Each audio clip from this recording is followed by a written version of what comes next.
Game.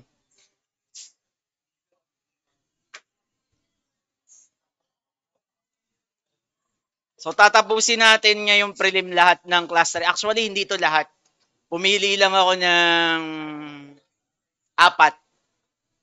Sir, yung K-means ba at saka yung DB-scan, okay na yun? Yes. For me, okay na yung dalawa. Maganda na siya. Pero meron tayong mga alternatives. So yung una, hierarchical clustering. Yung pangalawa, Gaussian mixture model. Baka next meeting na yung Gaussian mixture model.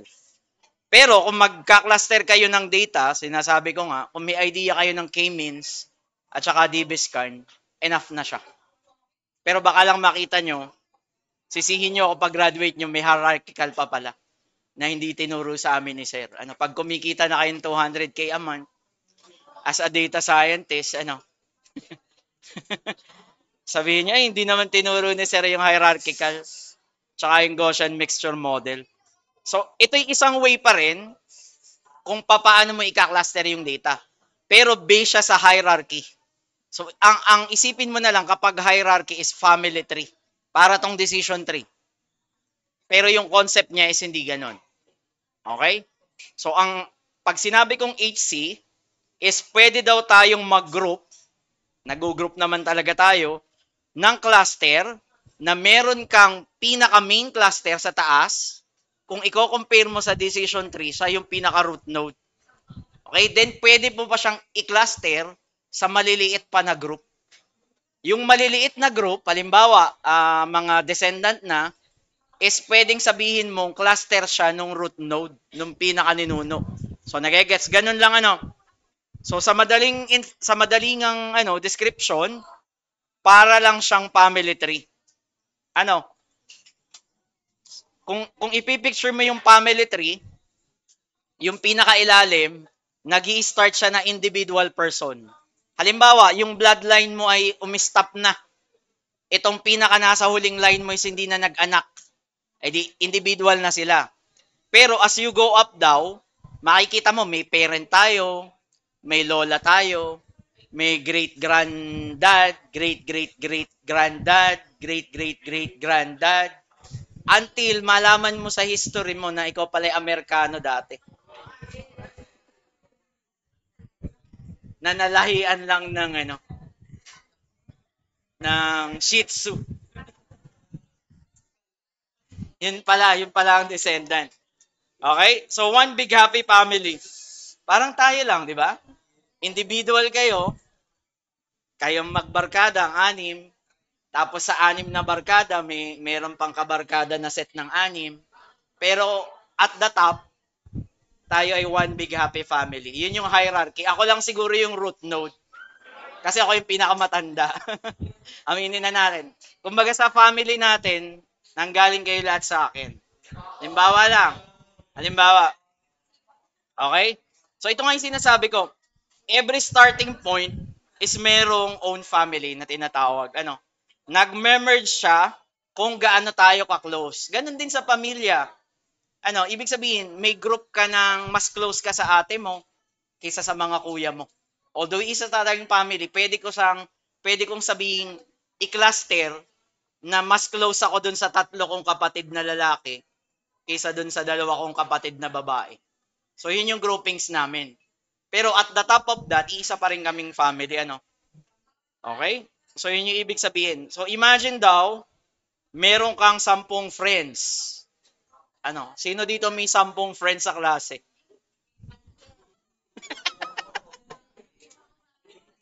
Yung ka-close mo talaga, ano? Sige. I di, I'm happy for you. Okay? So, kung meron ka daw 10 friends, ano? So, individually, meron kayong characteristic. Individually. Okay? Mahilig kayo sa K-pop. Halimbawa, si Trixie at si Johansen. O, di, isa kayong cluster. Ang commonality nyo ay halimbawa K-pop. Okay? Aminin natin, halimbawa, kung may 10 kang kaibigan, merong dalawa or tatlo o isa dalawa na mas close ka. Aminin nyo yan. Yes, sa totoo lang, kahit naman sa family, kahit sinasabi ng parent mo na wala silang favoritism, Pero at some point, mararamdaman mong meron eh. Pero sinasabi lang nila na na pantay-pantay. Siguro pantay-pantay pero pag nakikita mo kasi sa action nila, gaya sa setup ng pamilya namin, ako'y bunso. Okay? Natatanda ko pag magmomol kami, ang priority mo nang ibili is yung matatanda. Hindi, hierarchy nga eh. Uutusan ba ng private ang general sa military? Usually hindi naman. Kapal ng mukha, inutusan ng private yung general. Pag timpla mo ako sir ng kape. So hindi, kaya yun yung hierarchy na sinasabi. Sa volleyball, 'di ba, Norbe, may team captain. Malamang susundin mo si Norbe. Siya ang team captain eh. O, 'di ba? So pag sinabi niyang ganito ang play number 43, hindi ko alam kung anong play 'yun. So susundin mo siya. Okay? Kasi yun ang hierarchy. So ang sabi dito lang, individually mag-group tayo ng mag-group until makabuo tayo ng isang pamilya lang. So yun lang naman ibig sabihin. So ganito ang itsura. Paano mo siya naka-cluster? Based sa interpretation ng data. Magke-create tayo mamaya ng dendrogram. Dendrogram. Sabi ko sa inyo parang decision tree lang yan. May inana, may lolo, may anak, hanggang sa maging individual. Nagigets ba? Sir, ano ibig sabihin ng distance? So, ibig sabihin, itong pamilya na to is hindi masyadong close dun sa pinanggalingan niya. Ibig sabihin, hindi kami common. Itong another anak niya is mas close siya dun sa previous niyang parent. So, napapansin niyo sa family tree, may favoritism. May malayo ang damdamin, may malapit, may sobrang lapit. Gaya nito, dalawa yung anak niya. Malapit sa kanya yung isa ay malayo yung karakteristik sa kanya. Then hanggang sa mahati maging individually. Okay? So yan yung magiging basis ng hierarchy natin. Ang gagamitin natin is agglomerative technique. Bottom-up approach. Ibig sabihin, mag-uumpisa tayo as individual, bubuo tayo ng isang malaking cluster. One happy family. Bihirang gamitin yung divisive. Magsisimula tayo sa malaking pamilya, magwawatak-watak tayo. Pangit pangit pakinggan. Isang malaking pamilya magwawatak-watak as individually. Mas maganda, 50 set of students, magjo-join forces yung anim, from 6 magjo-join forces, magiging 12, makiki-join sa another 12 set, hanggang sa makabuo tayo ng isang masaya at happy na klase. So, parang ganyan. Okay? Yun kasi yung madaling explanation, So, papaano daw kinakluster? Nakita nyo naman kanina, may specific distance, tama? Euclidean distance. Distance formula lang. Hindi ko na i-discuss yung formula ng distance. Pero meron siyang formula. So, ang ginagamit is Euclidean distance. Alam niyo na yung formula niyan, x2 minus x1 squared plus, alam niyo na yun. Naka-square root pa. Hindi ako nagkakamali. So, pwede ding Manhattan. Ano ibig sabihin ng Manhattan? Grid-like. Pag distance kasi point to point. Kapag sinabi mong Manhattan distance, halimbawa, naglakad ka. Teka, magsusulat tayo para mas maintindihan nyo siya. Magsusulat na tayo. Gusto ko kasi naintindihan nyo yung mostly ng, ayan, susulat tayo. So, kapag sinabi mong distance, ay di point to point, bawa ito, hanggang dyan, meron akong specific distance. Pag sinabing Manhattan, parang sinasabi mo, meron tayong mga grid points. Okay? Pag nandun ako sa loob, hindi ako distance to distance. Grid to grid. Mas maganda ba, sir, yan?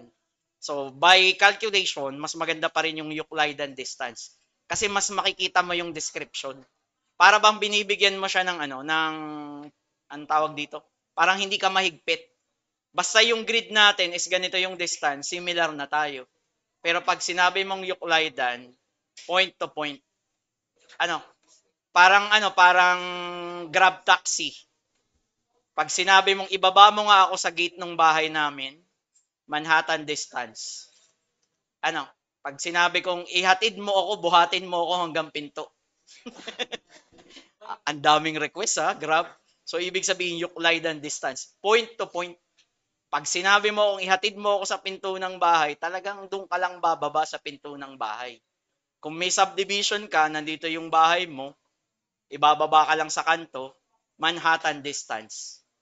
Okay? Hindi ko alam ba't pinangalan sa New York na part sa area ng New York. Ano? So, ibig sabihin yung Manhattan. Ayan. So, we look at to, yan. Ano na lang, average distancing. Ang gagamitin natin, ang mas reliable daw is yung Ward's method. Average distance. Sample. Kung meron akong data points, ano, marami kasing klase ng ng distance. Yung ward distancing, yung average distance ko dito. Parang sinabi mong meron akong centroid to centroid. Meron kasing ganito, single distance, pero hindi natin gagawin. So halimbawa, 3 yung data points ko. Yung single, yung kung ano yung may pinakamalapit. Nagegets? Merong maximum distance. Ang measurement mo is yung pinakamalapit na sa kabilang cluster doon sa pinakamalayo doon sa kabila. So, ang gagawin natin, ward na lang. Averaging. Ano yung average distance natin sa isa't isa? So, yun yung ibig sabihin. Maraming klase ng method.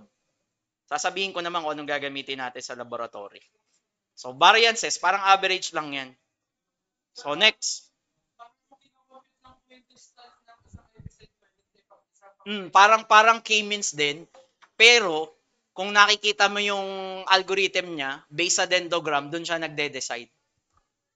Iba ang K-means iba yung K-means. Kinukompute kasi niya isa-isa bago siya gumawa ng centroid. Okay? So, kung meron pa akong isang presentation, so kung titingnan natin, hindi, I think yun na yung hierarchical. So, tingnan natin dito sa PDF. Gumawa kasi ako ng sarili ko. So, i-describe lang natin yung hindi natin na, So, ito yung sinasabi kanina. Huwag nyo nang isipin yan. Doon tayo sa mga bilog. Yan. Ito yung tinatawag na linkage. Pwedeng sukatin mo yung ganyan. Kung ano yung may pinakamalapit yung point sa may pinakamalapit naming point. Pwedeng ganyan. Pinakamalayong point nyo, doon sa halimbawa, pinakamalayong point namin. So, ibig sabihin, ito ward's distance, averaging. Okay? So, meron kang linkage. So, isipin mo, kung igagraph mo to, is pwede kong sabihin, ito yung cluster niya, kami ay one big happy family. So, nagigets ba kung anong ginagawa ng clustering? Hierarchical nga eh. Ang measurement natin is gaano tayo kalayo. So, kapag malayo na yung loob mo dun sa blue, malamang iba na yung karakteristik niya. Nagigets ba? Yung K-means kasi, titingnan niya yung halimbawa 500 data points, magko-compute siya ng nagmo-move kasi yung centroid niya eh. Nagmo-move yan, kinakalculate niya yan isa-isa. Kung nahanap ko yung centroid ng isang cluster, edi doon ko ipe-place. Pero ito, based agad sa distancing. So hierarchical. In a way, parang sa akin, mas maganda din yung hierarchical. Okay? So ano yung mga criterion niya? Ayan, yung sinasabi ko, may ward ka, may average, tapos may minimum tsaka maximum. So, yun yung hierarchical clustering. So, kung sa code natin, so, ide-demo ko lang yung code. So, meron tayong simple ditong hierarchical demo. So, sir, ano yung bagong in-import natin? Kailangan ko ng dendrogram. Tapos, kailangan ko yung linkage. Susukatin ko yung maximum distance. So, ito lang nagbago dyan. Meron tayong matplotlib. Meron tayong dataset. Pag ginawa kong make blobs, ano ibig sabihin? Artificial lang gagawa ko, artificial dataset. Ibig sabihin, make blobs, parang paltak-paltak lang ng points. So, sige, import lang muna natin. Kung may internet ako, meron ba? Meron pa naman. Sige, execute lang natin ha. So, try ko lang, baka naman wala ako internet. Actually, meron. Sige. So, import lang natin, medyo matagal. So, 101 yung random access ko. Random state. Then, gagawa ako ng X and Y. Yung X, ito yung data point. Yung Y, yan yung magiging cluster. So gagawa lang ako ng fake na dataset. Meron akong X data, then yung Y ko, yung cluster kung saan siya nagbe-belong. So, kung magke-create ako ng X and Y, so kung gusto niyo masilip yung X, meron akong 50 points, tatlong center, ibig sabihin tatlong centroid, ang random state ko 101, ang layo namin sa isa't isa is 0.7 standard deviation per cluster.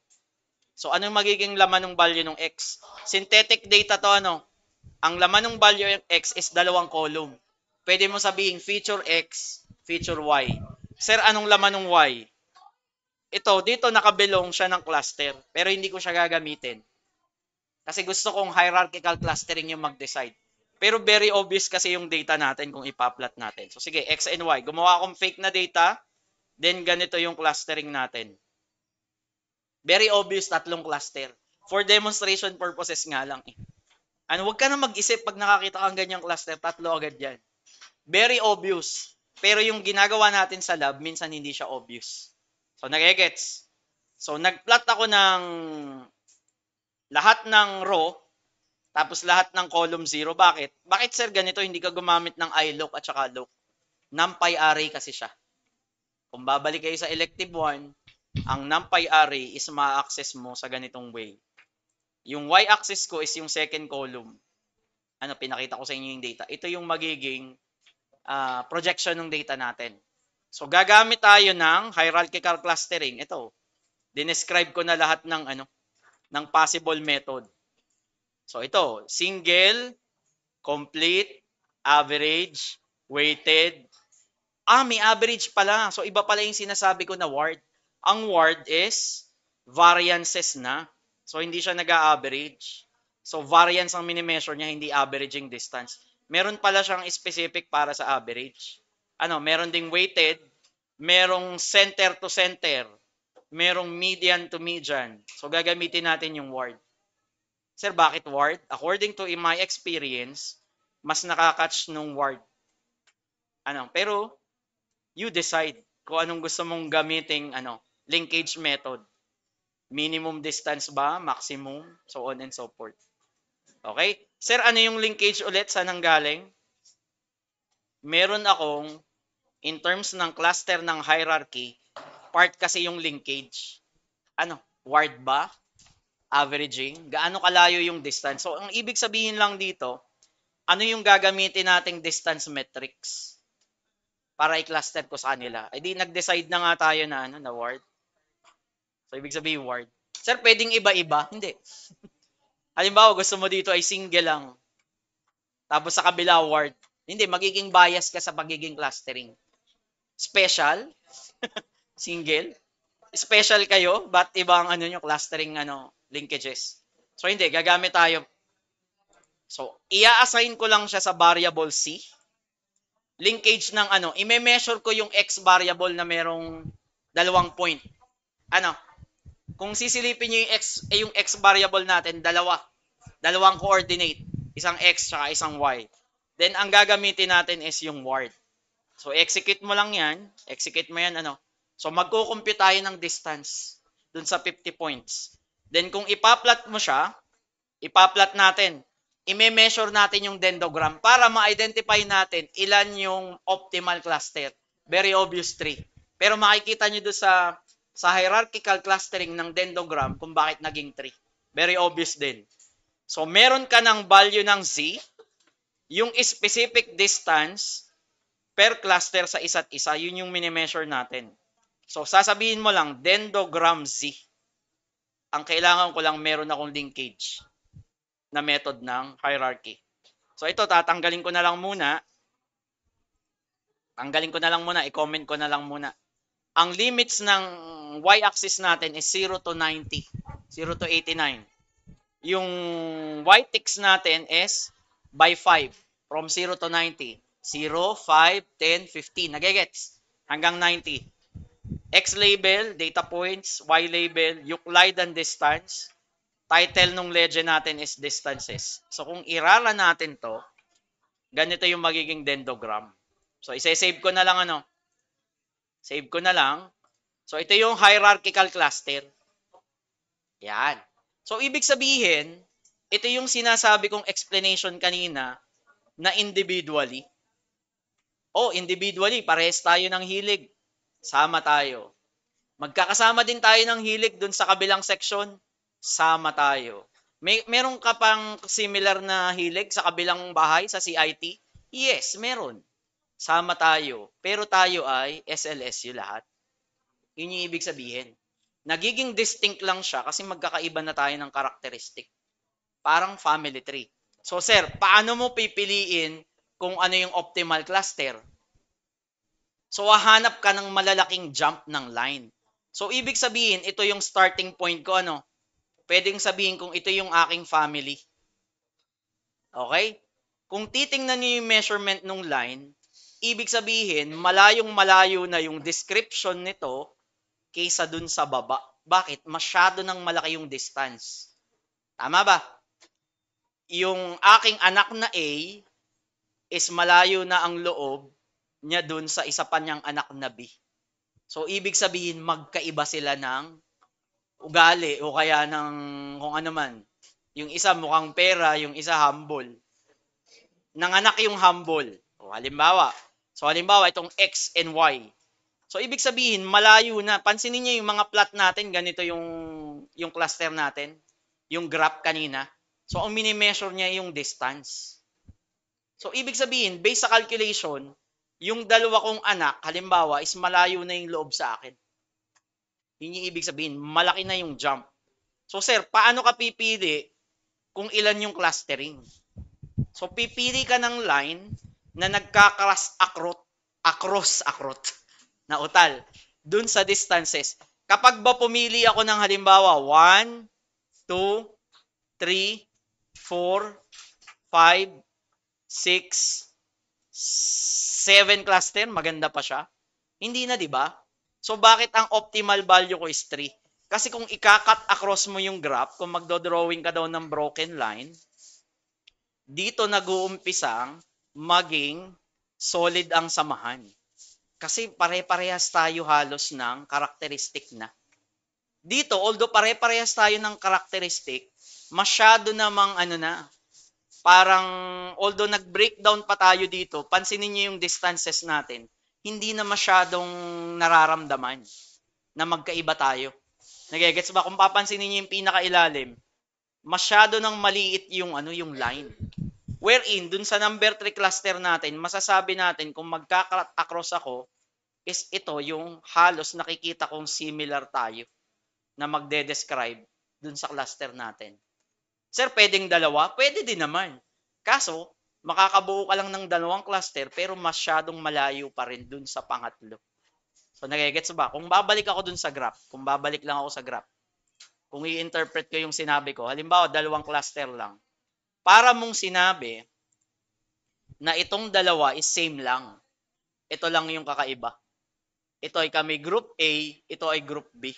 Wherein kitang-kita mo naman na meron silang difference. Yun yung pinapakita ng dendrogram. Okay? Kaya kung igagraph ko siya, ganito ang technique. Kung mapapansin nyo, naglagay lang ako ng horizontal line. Sa number 25, distance 25, at saka sa number 5. So, para makita mo lang kung saan ko siya ika-cut off. Okay?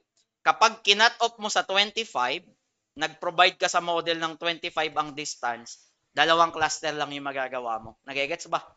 Pag nag-provide ka ng 5, o kaya 5 or more, halimbawa 6, 7, 8, 9, 10 hanggang 24, magpo-provide pa rin ako ng tatlong cluster. Yun ngayon yung titimplahin mong value. Ano ka ba? 5 to 24? O stop na tayo ng 8? So, magke-create tayo ng tatlong cluster. So, yun yung gagawin ko. So, sir, pwede bang i-simulate ko siya? Ika-cluster na natin. Based dun sa maximum distance natin, pipili tayo. At 5, nakaka-create ako ng tatlong cluster. Tama? Hindi ko pa sure, pero yun yung calculation. So, medyo i-adjust ko lang. Pumili ako ng distance na 7. Around here. So, siguro around here. Kasi kita ko, tatlo pa rin yung cluster na magagawa ko. 1, 2, 3. Gugupitin mo lang yan. Ibig sabihin, dun yung starting point. So, kung ika-cluster ko siya, gagamit ako ng hierarchy na F-cluster. F-cluster yung gagamitin ko pag hierarchical clustering. Ang gagamitin kong max distance is 7. Anong linkage ko kanina? Yung value ng Z ko pa rin. Sir, nasan ulit yung value ng Z? Di ba na-compute ko na yung linkage? Kailangan ko kasi yung linkage method. Okay? So, babalik lang ako doon. So, ika-cluster ko based sa linkage method na maximum distance ay 7. Based sa dendrogram, ang criteria natin is distance. Ito, Euclidean distance, ibig sabihin yan. Okay? Then, dun siya magpipredict kung ilang number ng cluster yung gusto mong gawin. Based dun sa distance na 7. Based dun sa dendrogram, kapag nag-value ako ng 7, ang expected ko ay 3 cluster. So, yun lang ibig sabihin yan. Then, i-graph mo lang ulit. So, ito yung magiging cluster. Based sa hierarchical clustering. Okay? So, yun na yung magiging graph natin. Sir, gusto kong malaman, mathematically, kailan magiging isang cluster na lang, kailan magiging dalawa, kailan magiging 4, 3, 4, 5. Kung gusto mo lang i-test. So, pwede mo siyang i-test kung ano yung mga possible values. So, magbibilang ako ng threshold. So, ito yung code natin. Yung cluster count, bibilangin ko. Tapos yung threshold ko, magte-test ako ng distance from 4 to 80. Distance 4, distance 5, hanggang 80. Kasi habang lumalaki yung distance ng maximum distance mo, umuunti ang cluster mo, lumalapit ka eh. Nagigets ba? Ibig sabihin, habang yung distance mo is lumalaki, nare-reach mo yung kabilang group. So, yun lang ibig sabihin nun, ano? So, ipo-for loop lang natin. Ang T natin is yung threshold, parang sinasabi mo ditong from 4 to 79. Distance 4 to 79, itetest natin. Ilan yung magiging cluster ko kapag 4, 5, 6, 7, 8, 9, 10. Yun lang ibig sabihin yan. So, ibig sabihin nito, kapag in-execute ko to, ito yung mangyayari. Okay? Ito yung specific cluster count based sa distance. Ano ibig sabihin? Kapag ang distance ko ay 4, ilan yung makikreate kong cluster? 4. Kasi masyadong maliit lang. Kapag ang distance ko ay 5, 3, 6, 3, 7, 3, hanggang, so pwedeng kang mag-cluster, kung gusto mo safe hanggang 3, pwede mo sabihin, pwede akong mag-cluster hanggang 24. Yun yung pinapakita ng graph. Kung titingnan nyo yung graph. Kasi pag nag-reach na ako ng 24, magiging 3 na yung cluster. Nagigets ba? Okay? So kung gagawin mo to, babaguhin mo yung maximum distance. So, ang gagawin kong maximum distance, halimbawa is 54. So, gagawin ko siyang 54 ha. So, i-remodel ko siya. Gagawin kong 54 yung maximum distance. Ganito yung magiging cluster natin. Expect mo dalawa lang. Nagigets kung ano yung hierarchical clustering. Parang pag nilakihan mo yung distance, nagre-reach out ka sa kabilang grupo. Kahit hindi kayo similar. Pinipilit mong mag-join forces kayo. Kahit ang hilig niya ay K-pop, ikaw ay OPM. Ano, join ka sa amin. Eh, ayaw ko nga mag-join. Kasi kami K-pop, kayo'y OPM. Okay? Kami ay, Jejemon. Kayo ay Konyo. Paano tayo mag-join? Magkaiba tayo eh. Pero pwede mo siyang gawin. I-reach out mo siya, lakihan mo yung distance. So, yun lang ibig niyo sabihin. Parang kayo na mismo yung gumawang paraan paano kayo magkakalapit. Pero yun ay clustering na pilit. Pinilit mo lang eh. At the same point, hindi talaga kayo magkakasundo kasi magkaiba talaga kayo. Okay? Yun yung ibig ko sabihin. Ano yung maximum distance para maging isa lang yung cluster? Ganyan ang mga tanong. At 0.73, so ibig sabihin, kapag yung maximum distance ko is at the point ng 73, one big happy family na tayo. Ibig sabihin yan, no? Lahat tayo is violet. Okay? Barney, sinong politician ng violet? Si Binay. Okay? Kasi election na naman. Alam niyo naman, ang Based sa science, kapag nangangampanya ka, kailangan may signature ka. Okay, halimbawa, pink. Alam mo, Lenny Robredo eh. Kailangan may recall. Okay? Halimbawa, pink. Kami ni Silva. Pag naka-pink, matatalino daw. So, matatalino kami. Yun ang cluster namin. So, election na naman. Kung natatandaan nyo, Raul Roco, namatay na nga lang, pero magaling siyang senator. Ang signature niya ay Hawaiian. Cory Aquino, yellow, syempre. Uniteam, red and green. So, may mga ganun dyan. Okay? So, ang gagawin ko lang, based dito sa calculations natin, ang pinaka-safe ko na maging tatlong cluster is up to 24. Yun yung pinaka-safe.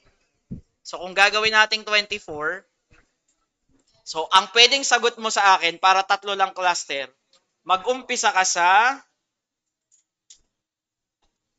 5 hanggang 24. Pinaka-safe yun. Pero kung dikit-dikit na yung data mo, walang safe zone.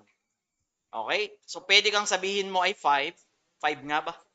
24, yung maximum, para sabihin mo magkakaiba pa rin tayo. So, ganyan yung clustering. Okay? So, ano bang nandito sa, dito, ine-extract lang natin yung threshold value. So, sir, anong example niyan? Ginrap ko lang para makita natin. Ito, ginrap ko lang siya. 4 na cluster kapag ganitong value. Ibig sabihin, at 25, magiging dalawa na yung cluster. Ginrap lang natin yung data natin. Ito. Ginrap lang natin. So, para makita mo, at point ng 70, ano yan? Tingnan natin yung data. At point na 73, ito. Magiging isa na lang yung cluster. So, ginrap lang natin. Sir, ano pang isang technique? Dalawa kasi yung method. Yung isa, mine-measure mo na yung number ng distance. Yung isa, since alam ko na kung ilang cluster lang, pwede ko sabing agglomerative clustering. Sir, same ba yun yung ginawa natin sa taas? Yes. Pero this time, ang hinahanap sa iyo hindi distance. Ilang cluster yung gusto mo. Pero bago ka makapag-arrive sa tatlong cluster, sisilipin mo muna yung dendrogram. Dadaan ka din dyan. Okay, ito yung alternative lang. Ay sir, pwedeng tumigil na ako dun sa linkage at saka dun sa hierarchy. Sa F cluster, pwede na. Pero binibigyan ko lang kayo ng isang alternative method. Kung alam mo na yung cluster, ipipredict din niya yung number ng cluster, then i-graph mo lang. Anong mangyayari? Same. Same graph. Yung isa, distance. Yung isa, since alam mo na yung number ng cluster, pwede mo na siyang i-provide agglomerative clustering. Okay? So, same result din. Nagigets? Sana nagets nyo siya. Okay? So, file. Open ulit ako ng isa. How about, meron akong hierarchical clustering. Ganito yung case study. Halimbawa ay cars. Para dun sa mga nakapag-lab na, ito yung dataset namin na ginamit. So, number 01. So, same din, mag-i-import ako, pero gagamitan natin siya ng hierarchical clustering. Okay, ganito yung dataset natin. So, same din, ang dataset natin is ganito. Yan. Meron tayong iba't ibang klaseng sasakyan. Gusto ko siyang i-group. Ano ba siya? Muscle car, race car. Hindi ko alam kung anong klaseng car. Hindi ako mahilig sa car. Wala akong car eh. SUV ba siya? So, ibig sabihin, miles per gallon. Gallon kasi, gaano karaming gasolina per mile. Mileage. 8-cylinder yung engine. Para sa mga may idea ng engine, 8-cylinder. Displacement ng makina. Horsepower. Gaano kabigat yung sasakyan. Acceleration. Pwede mo sabihin 12 meters per second. Ibig sabihin, sa isang segundo, yung sasakyan mo is pwede mag-cover ng 12 meters agad. Ay race car eh. Model year. Saan ginawa? USA. Okay? Ano yung pangalan ng sasakyan? Chevrolet Chevelle Malibu. Buick Skylar 320, Plymouth Satellite, Ford Torino. Ito may movie nito, Gran Torino. Kung familiar kayo sa movie na Gran Torino, si ano siya, hindi niyo siguro kilala. Sikat siyang artista. Panoorin niyo, magandang storya, Gran Torino.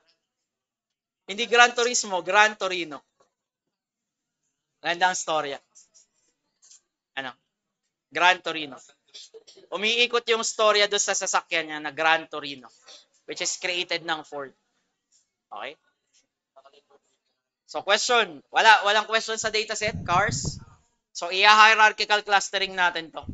Kaso anong nakikita natin problema? This one. Kita ko na agad. Hindi tayo pwedeng tumanggap ng non-numerical.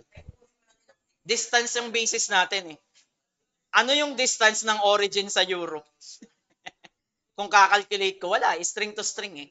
Tama. Plus, kita natin na wala na tong kinalaman yung name sa clustering.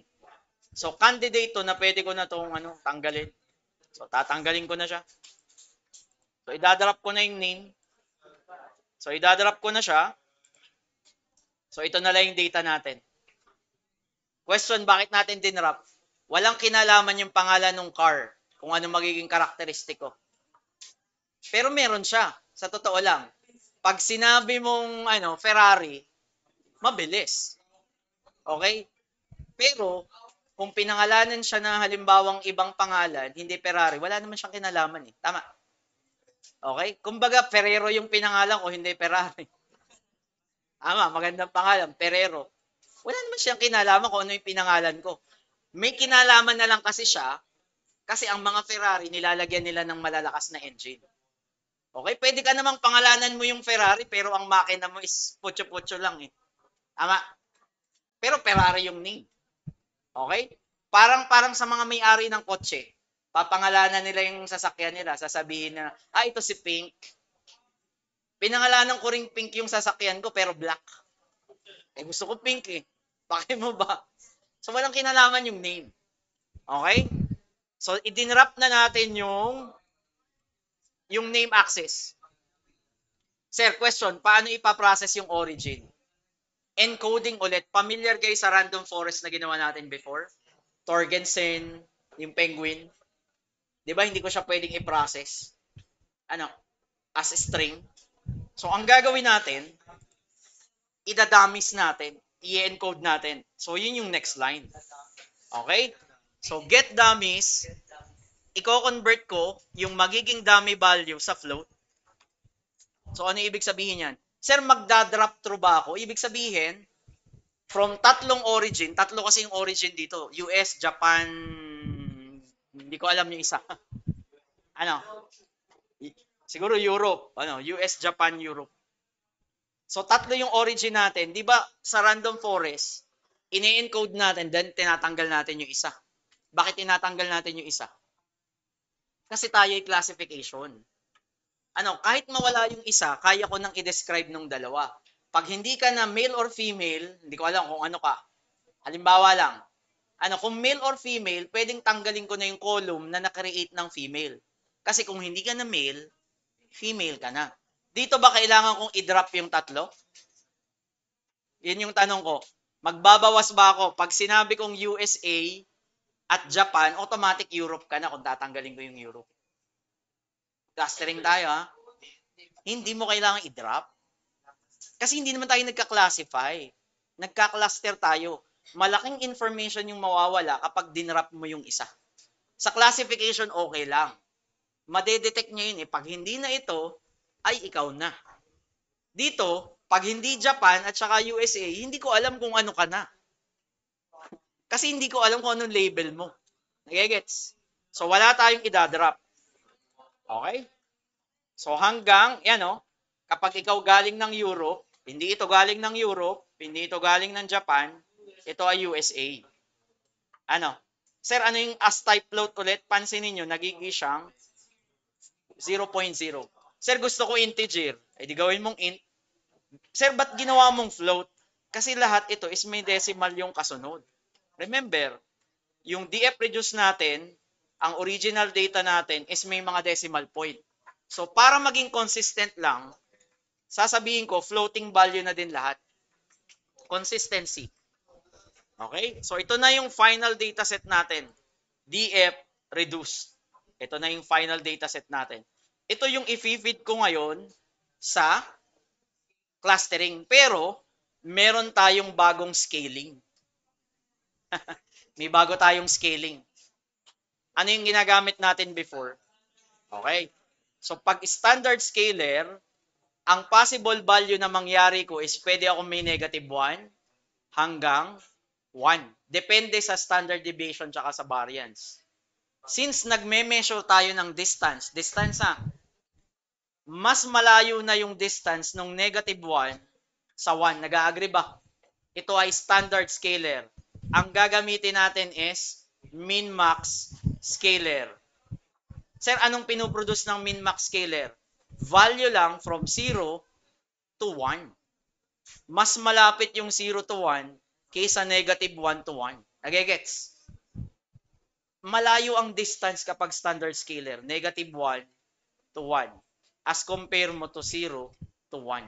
Since distance ang ating matrix, hindi matrix, okay? Mas gusto kong gumamit ng min-max scaler kasi mami-minimize ko na agad yung distance. Hindi siya makaka-apekto masyado dun sa hierarchical clustering. So, yan yung ginagawa ng min-max scaler. So, same method pa rin. Before, ginagamit natin standard eh. So, gagawin ko lang siyang min-max scaler. Ang magiging result natin ng scaling is from 0 to 1 lang. So, kung bubuuin ko ulit, so ito yung scale data natin. Wala tayong value na negative numbers. So, malamang i-scale ko to 0 to 1, malamang 0 to 1 din. Kasi dadalawa yung value, 0 at saka 1. So, lahat ng value, wala kang kakikitaan ng negative numbers. Walang negative numbers dyan. Basta ang range lang niya is 0 to 1. Lahat. 0 to 1. Okay? So, kung meron ka ng ganyang data, naka-scale. Sir, bakit ulit ini-scale? Sensitive ang hierarchical clustering sa unscaled data.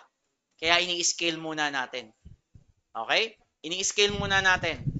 Bakit ulit min-max scaler? Para ma-minimize lalo natin yung distance. Eh sir, ba't gumagamit ka ng standard scaler dun sa previously? Pwede bang gumamit din kami previously sa DBScan, sa K-means ng min-max scaler? Yes. Pwede din. Pero ba't gumamit ka ng standard scaler, sir? Gusto ko lang, paki mo. Pwede naman.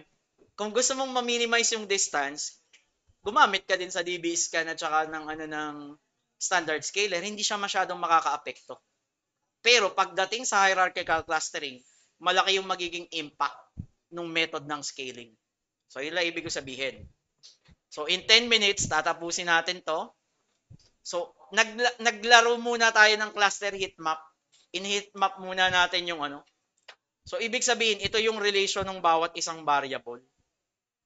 So, ano ibig sabihin lang yan? Wala kang makita dyan, ano? Kasi ito'y correlation. So, dadagdagan lang natin yung heatmap natin ng cluster. So, pwede mo ditong i-cluster na agad. Gagamit ka na, instead ng heatmap, gagamit ka ng cluster map. So, ganito yung mangyayari. Pansinin nyo doon sa side. Meron na akong specific cluster. Sir, yan ba yung gagamitin natin na dendrogram? Hindi ito. I-describe lang nito. Tingnan ko, i-download ko yung i-download ko yung image para makita nyo. Then, i-rotate ko siya para makita nyo siya. So, anong ibig sabihin lang yan? Pansinin nyo yung cluster natin na malaki agad. Itong nandito sa taas. Saan niya malaking clustering? Ang unang na-detect niya kung papaano mo siya i-cluster, saan siya nanggaling na country. Kung mapapansin niyo yung clustering natin, no? Malaking shade ng yellow, malaking shade ng blue. Kung titingnan mo sa taas, yan ay yung origin natin ng USA. Sabi diyan, origin USA. So, ibig sabihin, kung titingnan mo yung clustering natin, nag-decide siya na ang unang starting point ng clustering is pwedeng ipag-separate mo agad sila kung saan sila nanggaling na country. Kasi yun yung separable agad. Nagigets ba? Yun yung pinaka-separable agad in terms ng row. Tayo lahat ay sasakyan, pero pwede ko siyang i-separate agad in terms ng origin. Ibig sabihin, yung Japan, siguro sa dataset, is ganito karami yung Japan lang. Then the rest, mahirap kakitaan. Yung cylinder, makikita nyo, very distinct. Halimbawa, 8, 6, di ko alam kung may odd number na cylinder. Pero yan yung hierarchy ng data. So kung titingnan ulit natin yung code, gumamit tayo ng cluster map. Sir, pwede bang may cluster map din sa ibabaw? Pwede naman. Tanggalin mo lang ito. Ibig sabihin, ayaw kong makita yung column cluster. Kung titingnan mo siya sa taas, so pwedeng i-cluster mo naman per column. So ano ibig sabihin yan? Yung relationship ng bawat variable sa isa't isa. Hindi naman tayo concerned sa relationship ng variable sa isa't isa, no? Concerned tayo kung anong magiging clustering in terms ng row. Okay? So kung ayaw nyo makita yung nasa taas, column cluster equals false. So pinapakita ko lang na merong clustering. So sir, pwede na ba akong gumamit ng hierarchical clustering? Hindi pa rin. Hindi ko kasi siya kayang i-project ng maramihan. So gagamit ako ng PCA. Lahat ng variable, sabi ko nga, gagamit na tayo ng PCA. From here, hanggang dito, is ayoko nang pumili kung anong kombinasyon ng variable ko. Si PCA na magko-compute, pipili lang ako ng PC0 at saka PC1. Nagigets ba? I-describe ko yung buong data mo sa 2 o kaya 3 variable lang. So, gagamit ako ng PCA. So, ang pinili natin dito, so, i-graph muna natin yung PCA. So, nag-plot tayo ng PCA. So, ganito yung magiging itsura. So, computein nyo lang ilang percentage yung dinedescribe niya. So, kapag isang principal component, 50% ng information na de-describe na niya. Kapag dalawa, maaaring makaabot ako ng around 78%. Masaya ka na ba sa 78%? Yun ang tanong. Kaya mo bang i-give up yung ilan? 22%. Kaya mo siyang i-give up? Kung kaya mo siyang i-give up, eh di go. Kung hindi mo siya kaya, mag-plot ka ng 3 dimension. Kasi, valid pa rin naman hanggang 3. Makikita mo pa siya. So, ito na yung magiging cut-off natin. It's either 2 lang o kaya 3.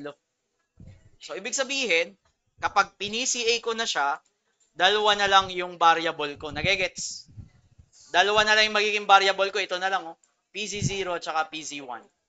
So, kung ipa-plot ko siya ng 2 component na lang Sir, bakit 2? 2 principal component lang yung kailangan ko. Ano yung magiging itsura ng graph kapag gumamit ako ng 2 component? Ganyan lang. Very obvious kung ilan yung magiging cluster na ngayon.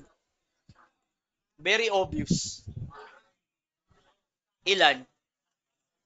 So, kung titingnan mo, meron akong 5 cluster. Ibig sabihin, yung dataset ko is kaya niyang i-describe yung sasakyan sa 5 groups. Okay, hindi natin alam kung anong description niya sa 5 groups, pero pwede nating siyang i-describe sa 5 cluster. Ito siguro outlier na to kung gagamit ka ng DBScan Kung gagamit ka ng DBScan, kung gagamit ka lang ng DBScan, pwedeng ito yung ma-detect niyang outlier, kakaiba yung mga sasakyan na to Siguro exotic, gawa sa kahoy. Okay. Itong part na to, at some point, pwede din to. Tsaka ito. Hindi ko alam kung madedetect to na outlier. Depende kasi sa epsilon tsaka sa minimum samples. So, ibig sabihin, sasabihin ko, based on hierarchical clustering, meron tayong 5 groups. So, ang gawin mo lang, i-model mo siya ng hierarchical clustering. Ang linkage ko is ward, yung gaya ng method. Paano nalaman, sir, na 1.75? Yung magiging value. Kinumpit ko na kasi yan. So, tingnan nyo yung magiging tingnan nyo yung magiging dendrogram. Ay, kasi hindi ko ni-run to. Wait lang, iraran ko to. Then, iraran ko din itong kasunod na line. Okay? So, magkukumpute tayo ng dendrogram. So, yan yung plot. At 1.75, may idea ako na 5 cluster. Isa, dalawa, tatlo, apat, 5. Nagigets? Nag-agree yung graph. Ang pinakamagandang grouping niya is clustering. Pero based on dendrogram, kitang-kita mo, may distinction tayo. Malayo yung distance, malayo yung distance, malayo yung distance. At some point, at 1.75, yun yung magiging cut-off point natin para magkameron tayo ng 5 cluster. So kung meron ka ng 1.75, same code nung kanina, i-apply mo lang, ito na yung magiging cluster natin. Okay? So 1, 2, 3, 4, 5. Hindi ka pa na-satisfy. Gusto mo ay ipakita mo pa yung subset niya. Halimbawa, may legend lang. E di gusto mo lang is 1, 2, 3, 4, 5. Yung isa kasi ay walang legend. Kung gusto mo lang may legend. Ang legend kasi kailangan mo i-for loop na ngayon. I-assign mo, bawat isang data na to is naka-assign sa unique cluster na na-produce nung linkage natin. Sir, pwede akong gumamit ng agglomerative. Pwede din. Ito siya, oh. Alam mo na 5 cluster, i-execute mo lang. Pero sabi ko, pwede ka nang tumigil dun sa unahan pa lang. Pero kung gusto mong i-prove na ang agglomerative clustering at saka yung ginawa mo sa taas na F cluster na class is iisa lang, mag-declare ka ng 5. Dapat ang result niyan is the same. So, iraran ko lang ulit. So, ito yung agglomerative clustering. Siguro meron akong di na-import. So, i-run ko from the start. Kasi hindi ko niraran line by line. So, pag ang result nito is yung 5 cluster, edi okay lang. So, yun yung magiging cluster natin. So, same lang din. Okay? So, ibig sabihin, meron tayong 5 cars na type. Hindi ko alam, muscle car ba to? Racing car? Ordinary car? Hindi ko alam. Okay? So, yan yung ibig sabihin ng hierarchical clustering. Okay? Question? Stop ko na.